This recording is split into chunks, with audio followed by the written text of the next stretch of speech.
We're excited to bring you our interview with the talented Bronwen Dickey. Wanted to mention that we're giving away a 5-pack of books, including Bronwen's book, Pitbull, along with a dog goodie bag and a cat goodie bag. Go to thisispawprint.com/giveaway for more details. Thanks, and on to the show. People who want to advocate for these dogs like to say, the idea being that in the early 20th century or the late 19th century, especially in the UK, pit bulls were referred to as nanny dogs. Well, that's not true. I was not able to find any primary source in any historical document that would indicate that to be true. And trust me, I looked. This is Pawprint, an animal rescue community, episode 71. And the 4th episode of our Pitbull series. I'm Nancy Rhee. And I'm Harold Rhee. Today's guest is Bronwen Dickey. Bronwen is the author of Pitbull, The Battle Over an American Icon, a book that has received plenty of critical praise and a little bit of controversy due to its subject matter. Bronwen spent 7 years writing this book, and in it, she shares some deep insights into the nature not only of pit bulls, but of people. If you want to learn more about Bronwen Dickey, her book Pitbull, and see some wonderful photos of Bronwen and some canine friends, go to our show notes at thisispawprint.com/71. That's the number 71. Now that you've spent 7+ years on the book and finally have it published and you're doing the marketing roadshow, what have you learned about yourself? Oh my gosh, what have I not learned about myself? When I started this project, it was so large and overwhelming. I thought I could never possibly do it. So even the fact that day by day, having the tenacity to stick in there with something that I cared so much about and facing so many obstacles and so much opposition and so many weird kind of political tensions between members of the animal welfare movement, all that stuff. I think mostly it's taught me that I'm a lot stronger than I thought I was and a lot more capable than I thought I was. So maybe I should give myself a little bit more credit. But also, I think really fundamentally, the thing that I've learned is that all of us carry around assumptions with us. Only when we meet someone face to face and kind of go to the rough ground and challenge those assumptions will we really kind of learn what the world is about. Because man, I had so many assumptions about people, about dogs, about everything when I started this. And pretty much every single one was flipped on its head. Any particular thing that really sticks out? Gosh, there's so much. For one, I assumed that, with pit bulls, there's this kind of common idea that pit bulls end up in animal shelters because people just don't want them, or they, get them and then dump them and abandon them. And there's this idea that the people who somehow acquire pit bulls are cruel and thoughtless and don't care about their dogs the way other people do. And when I started doing this research over the years I was doing it, I learned that really was not true at all. The research that has been done, the epidemiological research on pet relinquishment, has shown consistently that the main reason dogs of any type end up in shelters is because of financial considerations and housing problems, and especially with pit bulls because they are the most likely to be barred from rental housing. Absolutely. So it's not that people don't love these dogs, it's that lots of people are in tough financial straits. 30% of Americans rent their homes, and the people who love these dogs can't find any place to live. Wow. So that kind of, really changed things for me. But really, it was surprise after surprise every day of doing the project almost. Want to clear up really two, one sort of positive myth, if you want to call it, one maybe negative myth. The whole idea that a pit bull is, quote unquote, a nanny dog. Do you want to maybe address that for a moment? Because a lot of people do sort of state that, it's a nanny dog. That's a favorite thing that people who want to advocate for these dogs like to say, the idea being that in the early 20th century or the late 19th century, especially in the UK, pit bulls were referred to as nanny dogs. Well, that's not true. I was not able to find any primary source in any historical document that would indicate that to be true. And trust me, I looked through decades of records. I looked through books, I looked through diaries, I looked through newspapers, I looked through everything I could find, and nowhere did I ever find that reference. The first time I found it was actually in the 1970s. A Staffordshire Terrier breeder was doing an interview with the New York Times and said, "Oh, they used to be called nanny dogs." Now, there is some folklore from the late 19th century and early 20th century about, quote, bulldogs, of the generic type being good playmates for children and stuff. But as I say in the book, like, that's folklore. That's the way people thought about dogs a really long time ago, before we knew things about dog bite prevention and safety and all these things. So veterinary behaviorists and trainers and all the people who are professionals who deal with animals, they're very adamant. Don't leave a child alone with a dog under any circumstances, Right. both for the safety of the child and for the dog. It's way too much pressure to place on that kind of situation. So yeah, there's definitely folklore about bulldogs or bull terriers and pit bulls and kids, and there's lots of great photos and stuff from that era. But we know so much more now, and that's not something we should be promoting. It's funny that you say that, because like my brother, my son, both of them have been bitten, not like to a point where it caused permanent damage, but both those times, guess what? It was unattended with a dog. So it kind of goes so into what scary you say. for them, know. Right. It's so scary for kids. You could be creating a lifelong fear of dogs. You could, not to mention just their safety and their health. It's so important to keep the little kiddos safe. And you go into pretty deep detail on this. Pit bulls have a jaw that has a strength, an X multiple of any other dog, that they have this kind of almost like a multitasking jaw, kind of really interesting stuff, which is very easy to believe. But what's the truth behind whether it's the locking jaw, the extra strong jaw of a pit bull? Dogs, very much like us, their jaw strength is determined mostly by their musculature. There are two main muscles that determine jaw strength. So there's the masseter muscle, which we would kind of think of as like in our cheek area. And then there's the temporalis muscle, which is kind of where we would think of as our temple. Both of those are recruited in jaw function. So it's not necessarily a jaw thing as it is a musculature thing. And musculature is really different for every single type of dog, and for every single individual dog. The jaw of the pit bull is no anatomically different than any other type of dog. The studies that have been done on bite strength and bite force and that kind of thing have shown that the largest determinant of a dog's bite strength is its body mass. So if you think about force as mass times acceleration, mass is going to be the biggest determinant. So this idea that like pit bulls, because some of them have developed muscles in their faces or their heads, that all of them have this crazy amount of bite strength is just a complete scientific myth. There's no legitimate science to that at all. Not to mention, it's really kind of interesting, and this is something that I haven't really brought up with other interviewers before, but I think it's really important. Just because there is a physical capability doesn't mean, let's say you did have a dog who is really, really muscular and strong and did have a strong bite.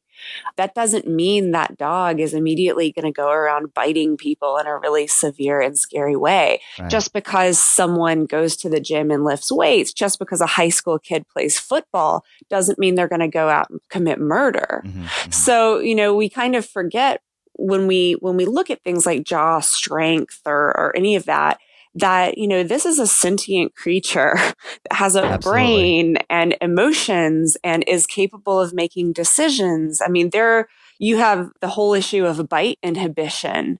You can have a dog that's tremendously strong and physically capable with an inhibited bite, won't hurt anyone at all ever. Right.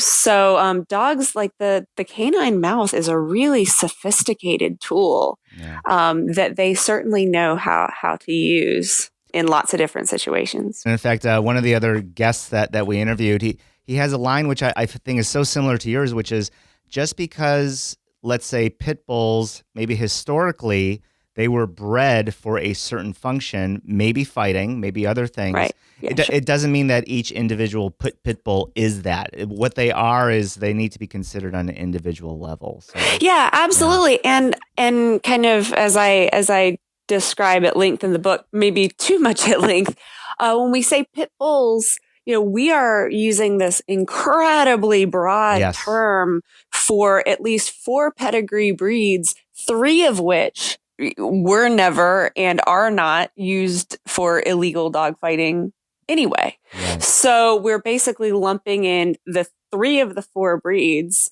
the American Staffordshire Terrier, Staffordshire Bull Terrier, and American Bully, don't have any connections to the, small illegal world of dogfighting today. Even the American Pit Bull Terrier, yes, there's a very small subsection of those dogs that are still used in that horrible crime, but most American Pit Bull Terriers will never have anything to do with it. Right. And so the idea that 200 years ago, these original dogs were used for that purpose. I mean, most dogs in America today are not used for their historical working purpose, and they're not selected behaviorally for it either. Right. So like, you walk down the street and meet a Rhodesian Ridgeback, it hasn't been baying lions all its life. None of its ancestors have even bayed lions. I mean, that's such a thing of the remote past, and we accept that with those breeds. I don't know any dachshunds that have ever killed a badger or been used in badger hunting.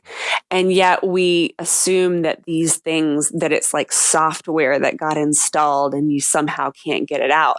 But with every succeeding generation, you lose those traits if they're not constantly selected for. Behavior is really hard to consistently produce in the next generation. What makes your book so wonderful, and you show this in your what you just told me, you combine history, a biology lesson, even a little physics, a little genetics.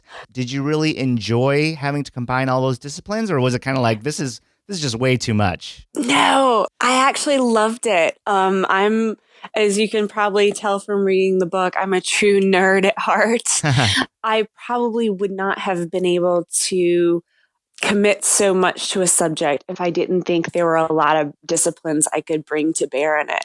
So it gave me the opportunity, a subject this rich gave me the opportunity to learn so much more about canine genetics and behavioral genetics, and interview genetics experts and read genetics textbooks and, all that stuff. And it was like an education for me. And I got to meet these really brilliant, amazing people who were in the sciences. So I really love doing that. I love kind of using something as a lens and bringing in all this kind of interdisciplinary stuff, because it's fascinating, like little, nuggets of history and little pieces of scientific trivia and stuff. That made it a lot more rewarding for me to do. If it had just been just history or just the story of rescued pit bulls or something, I don't think I would have been as kind of obsessed about it as I was. We're talking to Bronwen Dickey, author of Pitbull,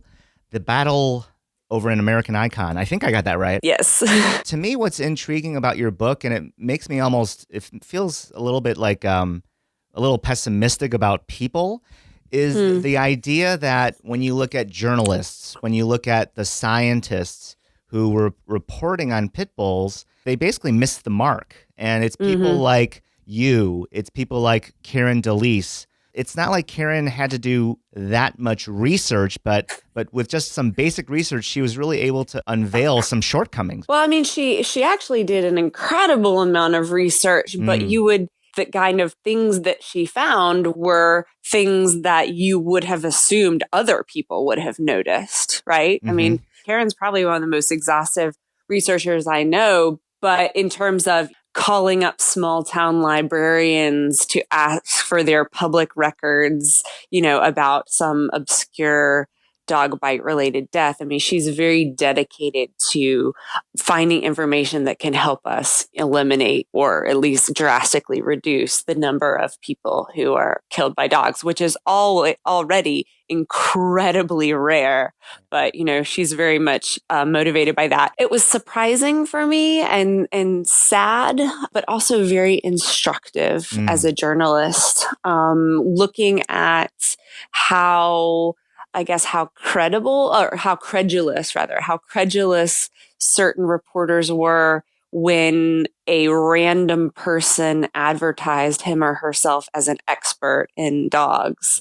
I think that exposes a lot of kind of what we all need to be cautious about when we discuss anything about dogs, is that like dogs are such an important and intimate part of our lives that most of us feel we know a lot more about them than we actually do.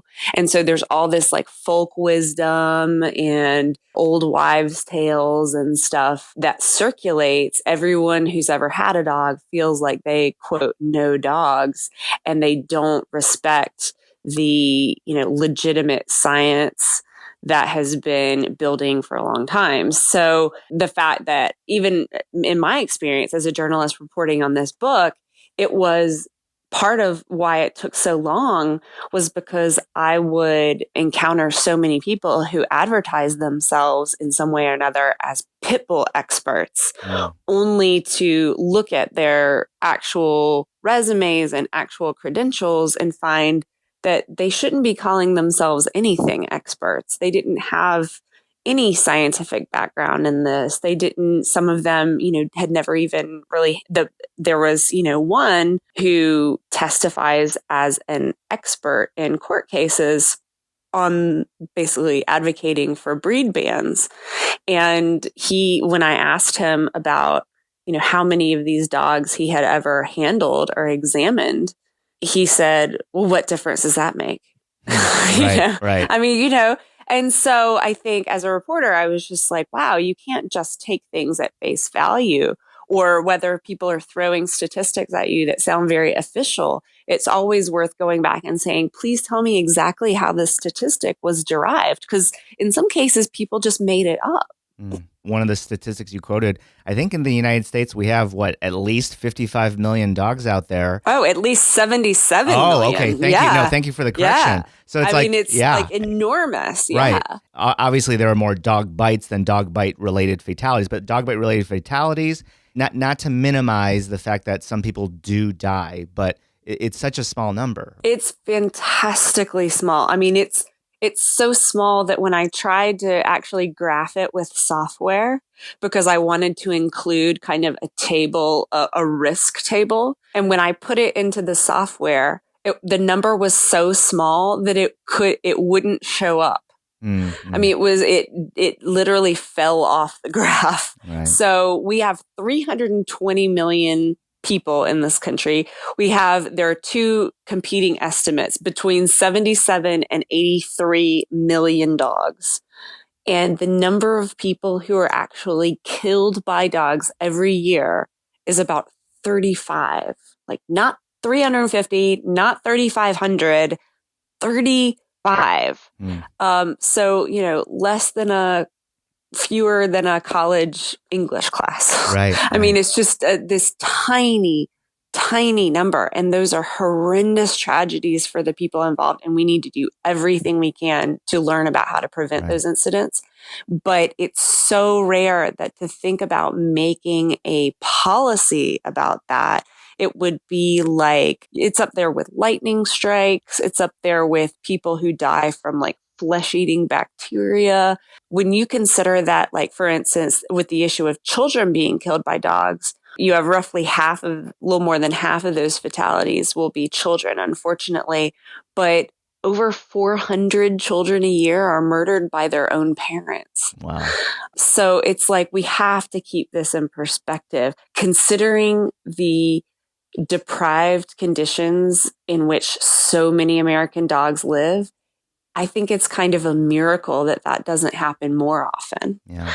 I think if it tells us anything, it's that dogs are amazingly restrained when it comes to that kind of stuff. It's amazing how you're able to weave all these different strands together. Dogs, in a way, become almost like this channel for people to essentially really spread their own biases against other people. It could be race, it could be class, it could be variety of backgrounds. Do you want to maybe go into that, because it's really part of the early chapters of your book that it really starts early on. This is not just something recent that happens. Well, ever since dogs have been with us for 35,000 years, and they've always been a really important, close part of our lives. I mean, and I say kind of in the beginning, there are a lot of anthropologists and historians out there who make a very convincing case that it wasn't until the domestication of the dog that civilization really began.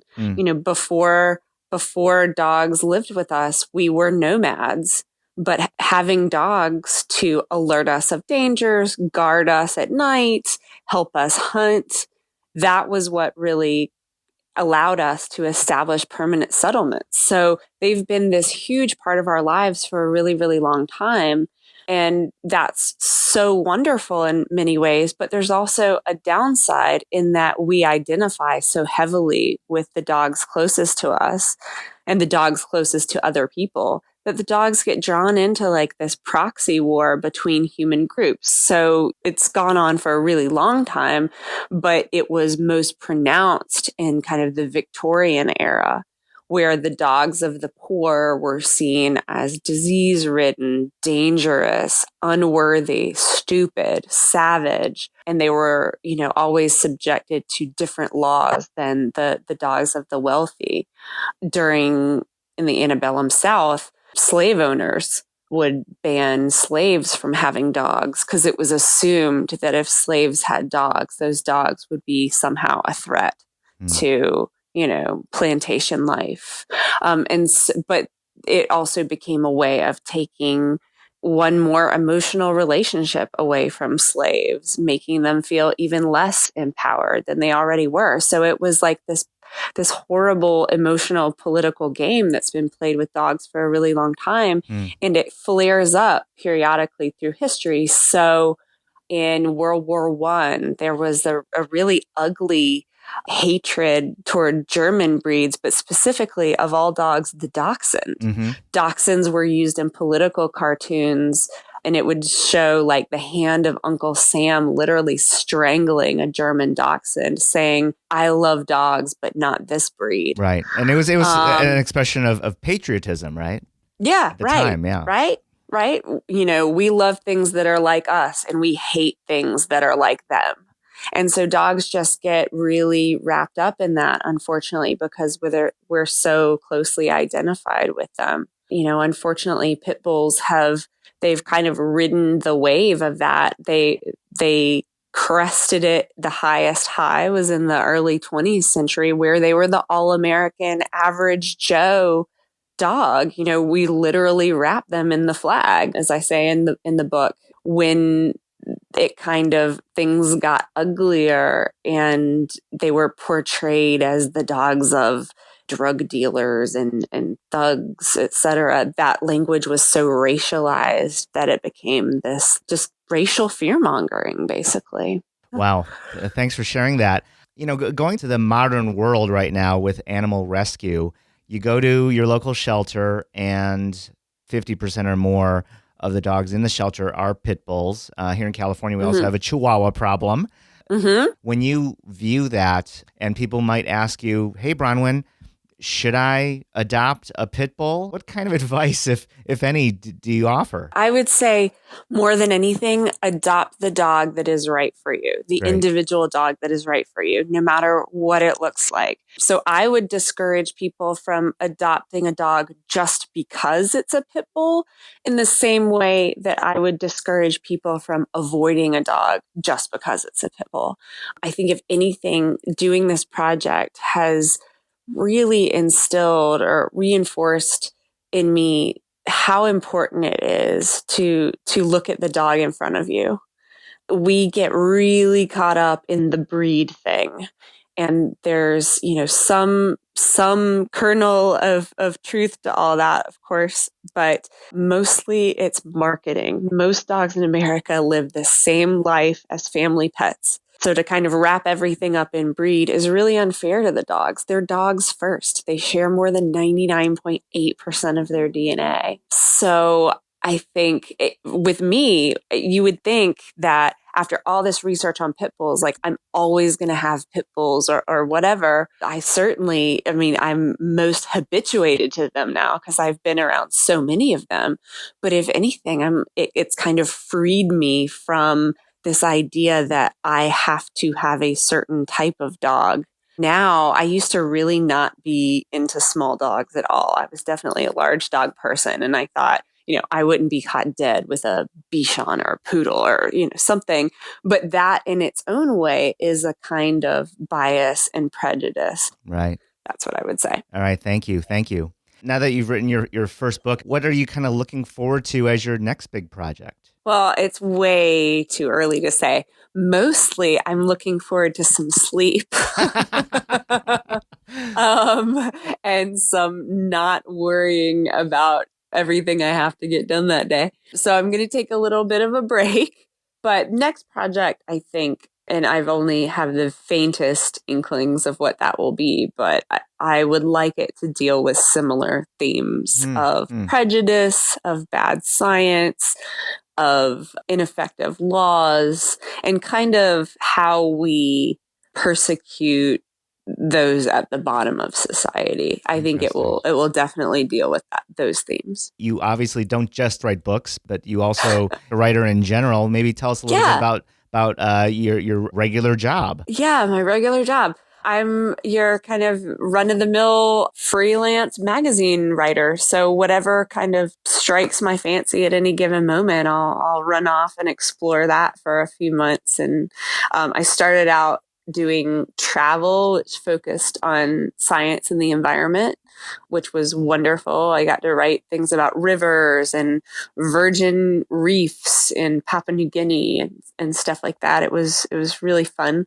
And now I'm kind of broadening out. The work that I've done and the research that I've done for this book has made me very interested in how we kind of perceive science and how scientists communicate to the public and all these things, and science denial. So in January, I attended a cruise for conspiracy theorists. Ooh. For Popular Mechanics magazine to write a story about beliefs. What was a hot conspiracy on the cruise ship? Basically, it was a buffet of every conspiracy you could imagine. But unfortunately, I went there to do this very convivial piece about conspiracy theorists as a community. And halfway through the trip, everyone started getting very paranoid. One of the conspiracy theorists actually chased me out of a conference room and accused me of being some kind of spy. So it ended with me being drawn in, me being the target of a conspiracy theory. So it was very stressful at the end. Wow. But it was an interesting trip. Yeah. So there's that. And then, it's really whatever strikes my imagination at any given time. That's wild. And I hope, I do get a little concerned for your safety when you're doing these things. So yeah. Yeah. Well, people go missing off cruise ships. Sure. So I was like, I'm not going to hang out too close to the guardrail. Yeah, that's right. Yeah. You don't want to become that statistic. Right. That's right. Of course, sometimes your name comes up because of the book. What's been sort of the best positive responses and what have been some of the negative feedback that you've received? Definitely the most positive has been the responses from reviewers. Every writer lives in terror that their book is going to get slammed in some major publication or that some learned person in the field is going to say, you got this horribly wrong. This is garbage. You didn't do your homework. I mean, that's like the insomniac fear that every writer lives with. And I was just completely floored and overwhelmed by how positive the reviewers were. And they were people I respected so much. Pat Pat Shipman in the Wall Street Journal, who's, noted anthropologist who wrote a great book that I recommend to anyone called The Animal Connection, about how our relationships with animals really shaped who we are as a species. So, she had very nice things to say. The New York Times science section, all these people. So that was just, I never expected that in a million years. And I'm so humbled and just floored by that. And also meeting people out on the road. The people I've met have just been wonderful. They've been so gracious and so kind and so supportive. And it makes all those years of isolation and self-doubt worth it. The unfortunate thing is that, there's a very small but very obsessive and motivated group of people who truly hate, and they use that word, hate pit bulls and want to see them eradicated. So it's very much like the core of like the 9/11 truther community, or the anti-vaxxer community, or it's that kind of thing. So they are on social media all day long and with multiple aliases. And so the stores that have hosted me have gotten bombed with troll messages from them about like, I'm bloodthirsty. I don't care about safety. I want children to die. I think one person called me a baby killer.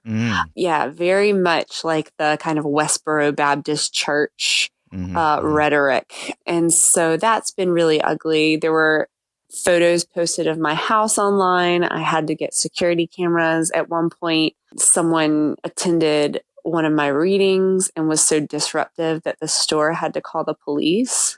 And I had to leave out the rear exit with a police escort. And then my publisher had to hire private security for my readings. Oh, wow. I mean, that's just insane, but on the flip side, those folks could not possibly be working any harder to prove the thesis of my book right, which is that like we have stopped, like this is not about dogs anymore. Right. This is about people enacting cruelty on each other. Right.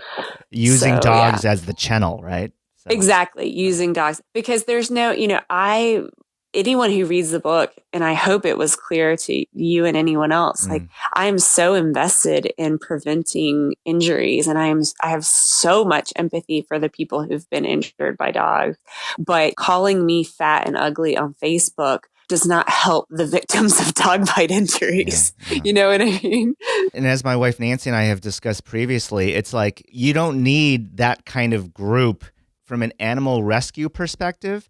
Pit bulls are absolutely losing to humans. When you think about the number of pit bulls who get euthanized for the wide variety of reasons, it's pit bulls are not winning the war. If you want to call it a war, pit bulls are losing it, and they have been losing it for a long time.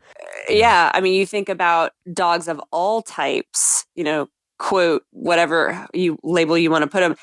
Even if you said that every single person killed by a dog every year was killed by a pit bull, which is absolutely not true. But let's just say they all were. That would be on the scoreboard, them 35, and then we kill 1 million of them a year. A million plus. Yeah, 1 million plus. Yeah. I mean, and if you go around the world, who knows how many. So I think there's a slight difference in scale there. Well, really, before we ask you to bless us with a reading, just really, 2 quick questions. Maybe tell us about the dogs in your life. Dogs in my life. Yeah. My oldest is Oscar. He's a 13-year-old pug. He's getting pretty senile now, unfortunately. Little guy's really struggling, but he was the first dog that I owned on my own as an adult, and he's just been my buddy through everything. He's very he's just very mellow and go with the flow, and he's a very dog-like dog in that kind of like happy-go-lucky way. And then Nola, our quote pit, that's how she was labeled at the shelter.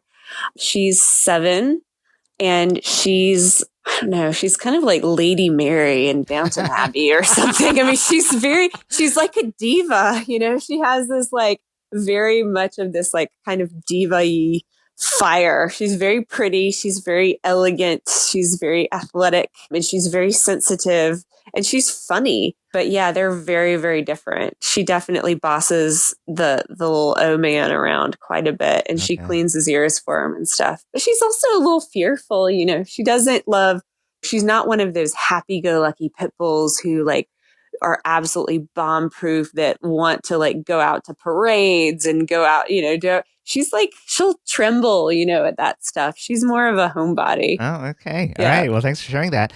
And then finally, really just a question that we always ask of all our guests. If you could wave that magic wand, if there was anything you would want to change about the state of animal rescue, what do you think it would be?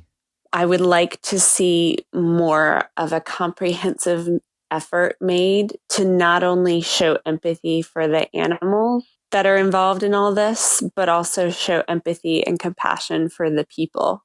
Because I think sometimes when confronted, and it's completely understandable, but when confronted with cruelty or neglect or all these things, it's really easy to want to vilify the humans responsible. But another thing that I kind of learned while doing this book is that so often it's not that people are trying to be intentionally cruel or that they don't care. It's that they truly don't have resources or proper information. But if you empower people with resources and information, most people want the best for their pets, just like most people want the best for their kids.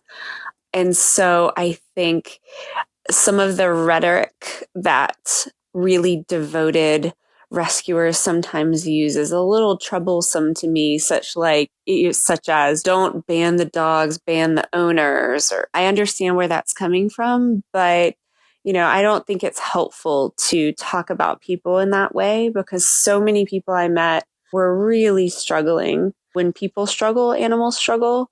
So I wish we could find a way to not vilify people who might be in tough situations. I think that would be I think more compassion breeds more compassion breeds more compassion. And that's always a good thing. Thank you, Bronwen. You really did hit a home run with this book. My wife can tell you this funny story. There's only one time that I get really deep into thought, and that's usually when I watch ESPN sports. But I was sitting in my family room. The TV was off, and I was in that mode. I was like super deep in thought, just like lost in my own world. And my wife just stares at me and says, "What is going on with you? Why are you looking like this?" And I basically had finished your book, and I was like, this book is you just get lost in it. There's so much meaning and there's so much emotion in that, so much stuff that we assign to pit bulls and dogs in general. So thank you. Great. Thank you so much. That's really kind of you to say. Well, with that said, we have a few minutes left. And if you could honor us with a reading from your book. Sure. Absolutely. I'll start from the first chapter so people kind of get a sense of where this all began. On a hot summer day a few years ago, my husband Sean brought home Nola, a slightly underweight 38-pound pit bull with a caramel and white coat, a pink nose, and eyes the color of honey. Pronounced cheek muscles and a cleft in the top of her head gave her face the shape of a small but eager heart. When Sean and I visited our city's animal shelter earlier that month, I had barely noticed her.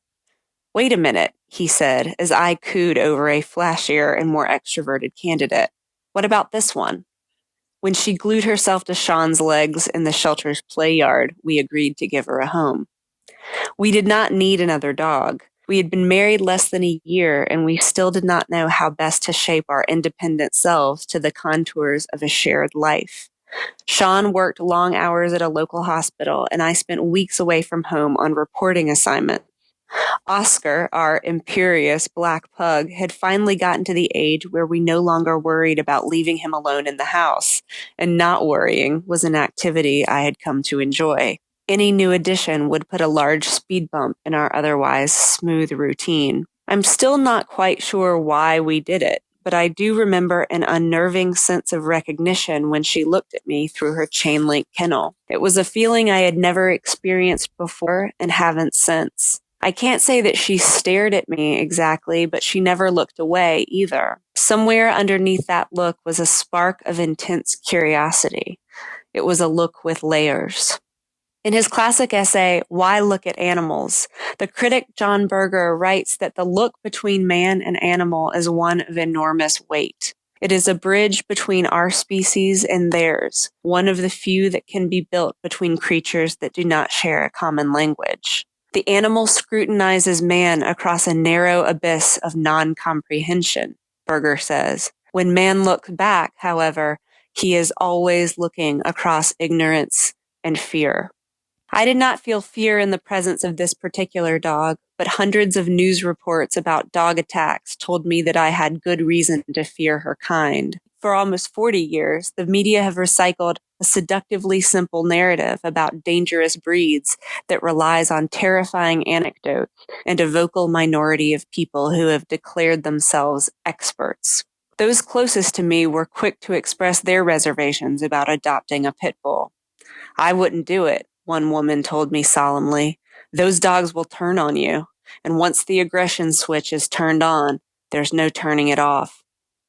Another lowered her voice and said she assumed certain things about people who own pit bulls. She did not need to elaborate. I understood that she assumed pit bull owners were either criminally inclined or otherwise morally suspect. But my friends who wrung their hands had never physically encountered these dogs. They were not even sure how to identify them. Even so, they believed they knew the pit bull's story, into which was written a long legacy of human bloodlust and betrayal, hardline genetic determinism, and unprovoked animal rage. For the better part of 200 years, the history of bull and terrier dogs was illustrious rather than infamous. Advertisers across the United States clamored to use pit bulls in their campaigns during the 1920s, not because the dogs were believed to be menacing, but because they were thought to be so friendly and appealing to the average Joe. They are the only dogs to have appeared on the cover of Life magazine 3 times, for example. The animal's widespread popularity among people of all ages, races, and classes owed much to their reputations as plucky, unfussy sidekicks and hardy, all-purpose workers. More than that, however, the dog with the patch over his eye was seen as quintessentially American, good-natured, brave, resilient, and dependable. By World War I, pit bulls were so beloved as national symbols that we literally and figuratively wrapped them in the flag. We even called them Yankee Terriers. Haphazardly classified under almost 20 other names over the years, bull and terrier dogs marched onto the field at the Battle of Gettysburg and sniffed out snipers at Normandy. They peeked out of covered wagons bound for California and stumped for women's suffrage. One greeted visitors at New York City's first pizzeria in 1907, while another lived in Teddy Roosevelt's White House. They also accompanied us into the brave new world of modern technology, listening to his master's voice on the recently invented gramophone and riding shotgun in the first cross-country road trip by automobile. Cultural icons as diverse as Sir Walter Scott, William Buffalo Bill Cody, Anna Pavlova, Helen Keller, Jack Dempsey, Jack Johnson, Andy Devine, Roscoe Fatty Arbuckle, Gary Cooper, Douglas Fairbanks, James Thurber, Theodore Dr. Seuss Geisel, and Jimmy Carter proudly kept bull and terrier dogs as pets. And years before anyone heard of a German shepherd named Rin Tin Tin, pit bull actors ruled the silver screen. In fact, Rinty only appeared in 27 motion pictures, while a pit bull named Pal the Wonder Dog appeared in 224. Then, in the 1970s, like a bright light snapping off, everything went terribly wrong. The crime of dogfighting exploded in the headlines, and the well-intentioned, well-publicized crusade to stamp out a barbaric but moribund form of animal torture unwittingly made it more popular. Once reporters and misinformed activists cast the dogs as willing participants in their own abuse, pit bulls were exiled to the most turbulent margins of society, where a cycle of poverty, Violence, fear, and desperation had already created a booming market for aggressive dogs. Headlines about pit bull attacks on humans multiplied. Within a few short years, America's century-old love for its former mascot gave way to the presumption that pit bulls were biologically hardwired to kill.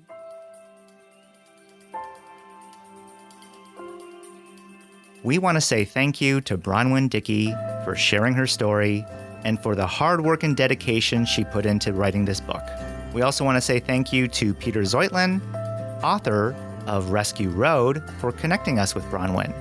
If you'd like to learn more about Bronwen or how to get a copy of her book Pitbull, go to thisispawprint.com/71. Don't forget, we're also giving away a 5-pack of books, including Bronwen's book.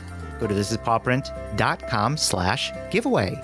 If you'd like to meet me or Nancy on social media, Facebook, Instagram, or Twitter, look for This Is Pawprint, all one word. If you'd like to listen to more episodes of Pawprint, you can find us on your favorite podcast app like iTunes, SoundCloud, or Pocket Casts. Make sure to hit subscribe to get the latest episodes immediately. We want to say thank you to all of you, our listeners out there, for sharing Pawprint with your friends and family. And remember, you spread a positive message of love and peace by saving an animal. Have a great day, everyone, and see you next time with another great episode in our Pitbull series on Pawprint. Pawprint is a production of EVER Education. You can't handle the truth.